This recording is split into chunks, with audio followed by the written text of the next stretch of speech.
साल का अंत। कभी सोचा है कितना अजीब सा कॉन्ट्रास्ट होता है इसमें, है ना? एक तरफ तो जश्न का माहौल होता है, नई नई उम्मीदें होती हैं, और दूसरी तरफ बीते हुए साल का पूरा हिसाब किताब दिमाग में चल रहा होता है। मतलब ये खुशी और थोड़े से मलाल का एक कॉकटेल जैसा बन जाता है।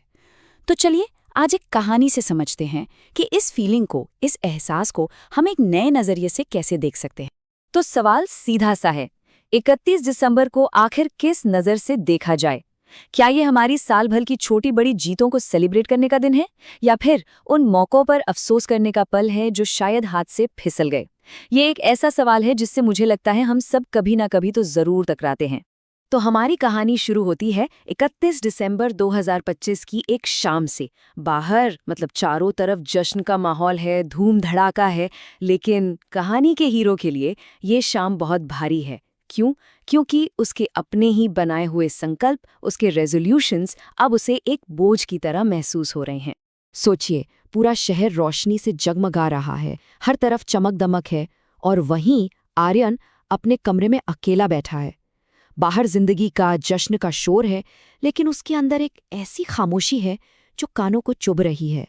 उसे पता है कैसा लग रहा है, जैसे वो अपनी ही जिंदगी की पार्टी में एक अजनबी बनकर रह गया है। और उसकी इस उदासी की वजह क्या है? उसकी डायरी।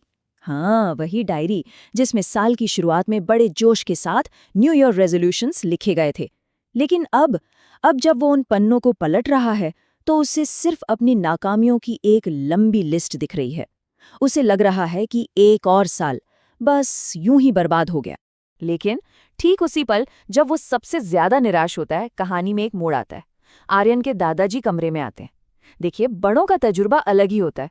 वो एक नज़र में ही आर्यन की आंखों में छिपी मायूसी को पढ़ लेते हैं, और अब वो उसे एक ऐसा नजरिया देने वाले हैं जो सच में सब कुछ बदल के रख देगा।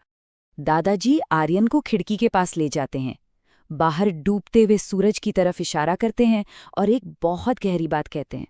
वो कहते हैं, देखो, ये सूरज डूब रहा है, पर ये दुखी नहीं है, ये खत्म नहीं हो रहा। ये तो बस अपनी सारी ऊर्जा समेट रहा है ताकि कल सुबह और भी ज्यादा चमक के साथ वापस उग सके। और यहीं पर वो सबसे जरूरी बात उसे समझाते हैं। वो कहते हैं, बस अपना फोकस शिफ्ट कर दो। इस पर ध्यान मत दो कि 2025 में क्या हासिल नहीं किया। इसके बजाय ये देखो कि 2025 ने तुम्हें बनाया क्या है। इस पूरे सफर में तुम एक इंसान के तौर पर कितने बदले हो, कितने बेहतर बने हो। दादाजी बात को आगे बढ़ाते हैं। वो कहते हैं कि साल भर में जो गलतियां हुई ना, वो तुम्हारी नाकामी नहीं है, वो तो कीमती सबक हैं, एक्सपीरियंस हैं। और जो ठोकरें लगी, उन्होंने तुम्हें कमजोर नहीं बल्कि और ज्यादा मजबूत बना दिया है।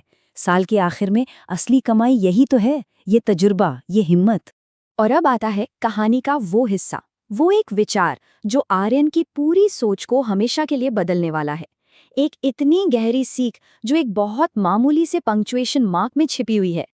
दादाजी मुस्कुराते हुए कहते हैं, बेटा, 31 दिसंबर जिंदगी का पूर्ण विराम यानी फुल स्टॉप नहीं है। ये तो बस एक कॉमा यानी कॉमा है, बस एक छोटा सा ठहराव। सोचिए जरा, इस एक लाइन में कितनी बड़ी बात छिपी है। चलिए इस रूपक को, इस मेटाफोर को थोड़ा और समझते हैं। देखिए, फुल स्टॉप का मतलब क्या होता है? इसका मतलब है एंड, कहानी खत्म, सब कुछ समाप्त। लेकिन कॉमा का मतलब क्या है? कॉमा का मतलब है एक छोटा सा ब्रेक, एक ठहराव, जिसके बाद कहानी आगे बढ़नी है। ये बस अगला चैप्टर शुरू होने से पहले सांस लेने का एक पल है। तो दादाजी के हिसाब से ये साल के अंत का कॉमा पछतावे का पल नहीं है, ये तो तैयारी का पल है। ये एक छोटा सा स्ट्रेटेजिक ब्रेक है, ये सोचने के लिए कि कल की दौड़ को, आने वाले साल की रेस को और बेहतर तरीके से कैसे दौड़ा जाए। दादाजी की ये सीख, ये नजरिया आर्यन के दिल में उतर जाता है। अब उसकी निराशा की जगह एक नई उम्मीद ने ले ली है, और वो अपनी कहानी का अगला चैप्टर, अगला अध्याय खुद लिखने के लिए पूरी तरह से तैयार है। और फिर वो एक काम करता है जो बहुत जरूरी है। उससे अपनी बात समझ आ जाती है। वो अपनी डायरी से नाकामियों वाला पन्ना फाड़कर अलग कर देता है। ये सिर्फ एक पन्ना फाड़ना नहीं है, ये अतीत के बोझ को अपने कंधों से उतार फेंकने जैसा है, और एक नए कोरे पन्ने के साथ एक नई शुरुआत करने का फैसला है।